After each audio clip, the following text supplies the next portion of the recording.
සුබ දවසක් මගේ ආදරණීය යාළුවෝ හැමෝටම. අදත් වෙනදා වගේම ගොඩක් ආදරෙන් මගේ channel එකට පිළිගන්නවා.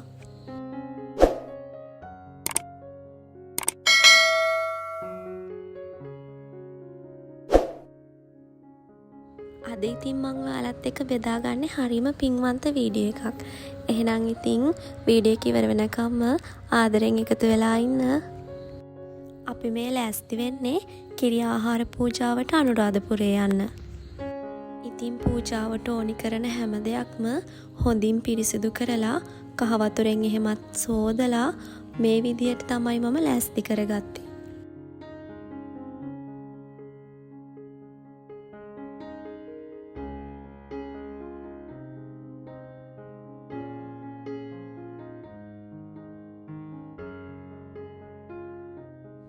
මේ තියෙන්නේ මම පහන් පත්තු කරන්න හදාගත්ත සුවඳ තෙල් එක.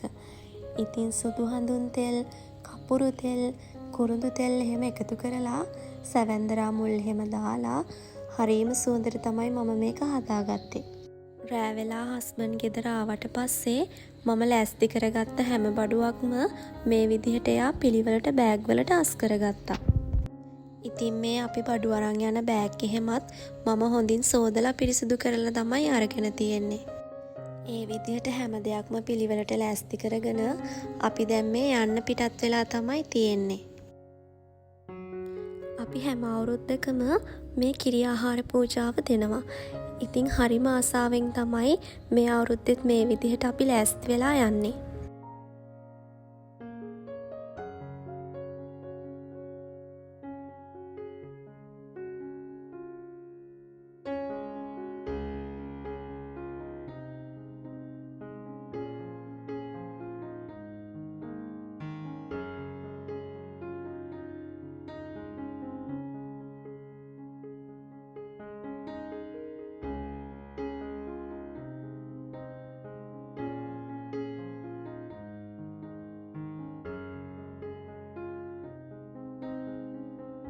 හවස 4 විතර වෙනකොට අපි නවතින තැනට ඔන්න අපි ආවා.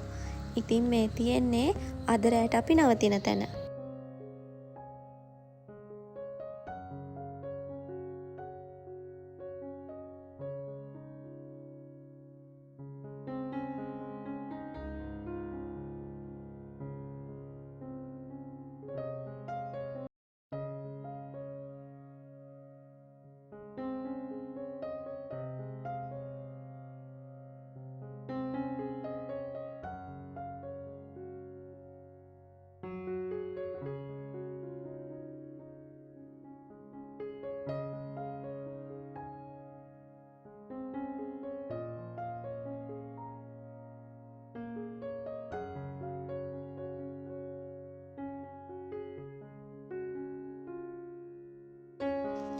ඉතින් ඔය විදිහට චුට්ටක් වෙලා මහන්සි ඇරලා හැම අපි මේ හදන්නේ අපි ගෙනාපු බඩු ටික පිළිවෙලට අස් කරගන්න.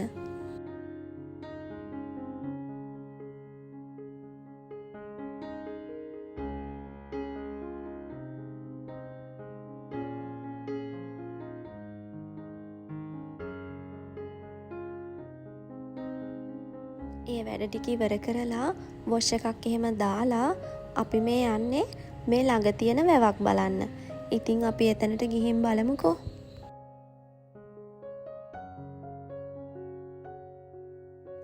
මේ තියෙන්නේ නුවරවැව. නුවරවැව කිව්වට ඉතින් මේක තියෙන්නේ අනුරාධපුරේ.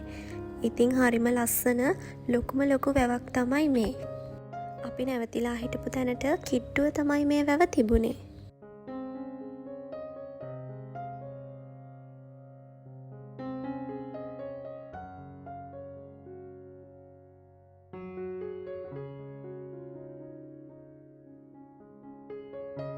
අපි ටිකක් හවස් වෙනකම්ම වැව ළඟට වෙලා හිටියා. ඉතින් දැන් මේ අපි ආපහු එන ගමන් තමයි ඉන්නේ.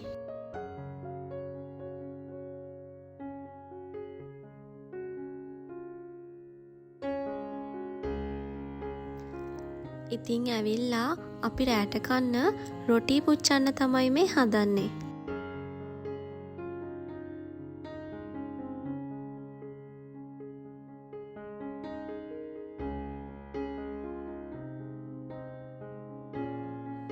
ඔයාලා මේ දකින්නේ පහුවදා උදේ පාන්දර. ඉතින් අපි උදෙන්ම හැරලා පිරිසිදු වෙලා මේ විදිහට අපේ කිරි ආහාර පූජාව ලෑස්ති කරන්න පටන් ගත්තා. ඔයාලා දන්නවා වගේම දිය නොමුසු කිරිබතක් තමයි අපි මේ විදිහට සකස් කරගන්නේ. ඉතින් සුවඳල් හාල් අරගෙන තැඹිලි වතුරෙන් තමයි අපි සහල් ටික සෝදගන්නේ. ඒ වගේම තැඹිලි වතුරෙන්ම තමයි අපි සහල් ටික තඹගන්නෙත්. ඊට පස්සේ නැවුම් මෙලකිරි වලින් තමයි අපි මේ කිරිබත හදාගන්නේ. ඒ වගේම වියලිමිදි, හකුරු, රටින්දි වගේ දේවලුත් අපි මේ කිරිබතට එකතු කරගත්තා. අන්තිමේදී මී පැණි ටිකකුත් අපි මේකට එකතු කරගත්තා. ඒ වගේම හිස් ආවරණ, මුව ආවරණ එහෙම පැලඳගෙන අපේ හුස්මක්වත් වදින්න නැති විදිහට හරිම පිරිසිදුවට තමයි අපි මේ කිරි ආහාර සකස් කරගත්තේ. කිරි ආහාර වගේම උණු පැන්, සිසිල් පැන්, උණුසුම් කිරි, පාන වර්ග, පළතුරු, රස කැවිලි, මී පැණි, තැහැත් මේ දේවලුත් අපි මේ පූජාවට එකතු කරගත්තා. ඉතින් මේ විදිහට සකස් කරගත්ත සියලුම පූජාවන් රුවන්වැලි මහා සෑය ළඟදී අප තථාගතයන් වහන්සේ වෙනුවෙන් අපි හරීම ශ්‍රද්ධාවෙන් පූජා කරා. ඉතින් මේ වෙලාවේ මේ පූජාව දිහා මෙත් සිතින් බලාගෙන ඉන්න ඔයාටත් මේ පින් ලැබෙන්න කියලා මම ප්‍රාර්ථනා කරනවා. ඒ වගේම මේ වෙලාවේ කවුරුම හරි කෙනෙක් හිතේ කරදරයකින් දුකකින් ඉන්නවා නම් මේ පින් බලෙන් ඒ හැම දෙනාම සුවපත් වෙන්න කියලාත් මම ප්‍රාර්ථනා කරනවා. ඉතින් අපිට පුළුවන් උපරිම විදිහට අපි මේ වගේ ලස්සනට මේ පූජාව සිදු කරා. ඉතින් අවසානයේදී මේ විදිහට ලස්සනට මල් අතුරලා මල් වලටත් අපි සුවඳ පැන් ඉස්සා.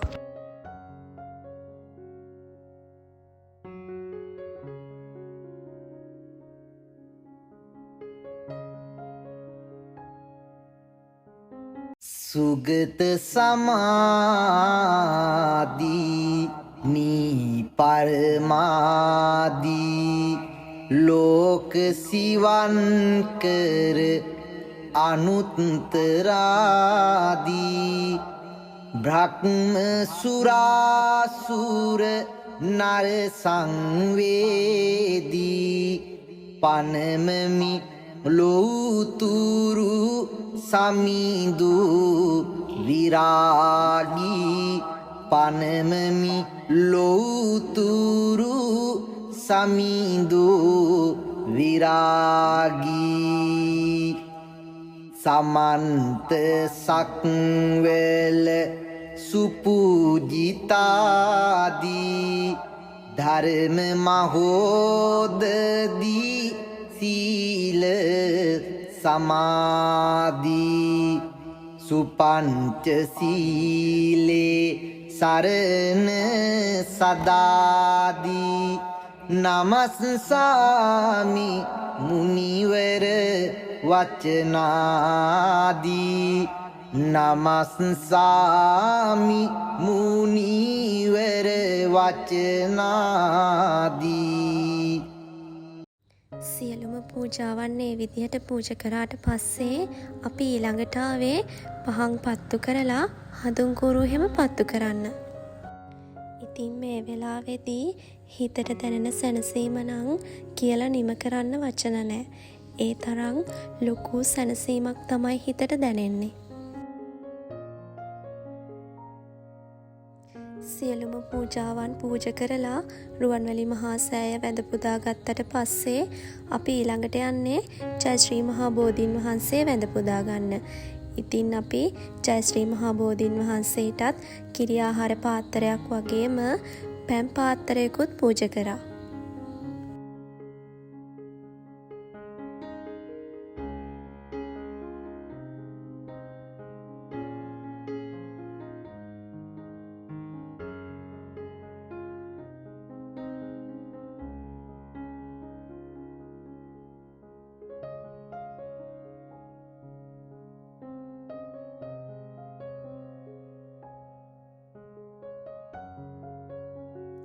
ජය ශ්‍රී මහා බෝධීන් වහන්සේටත් කිරි ආහාර පූජා කරලා අපි ඊළඟට යන්නේ ප්‍රාර්ථනා බෝධීන් වහන්සේ ළඟට. ඉතින් ඒ විදිහට අපි ජයශ්‍රී මහා බෝධීන් වහන්සේ වගේම ප්‍රාර්ථනා බෝධීන් වහන්සේත් වැඳ පුදා ගත්තා.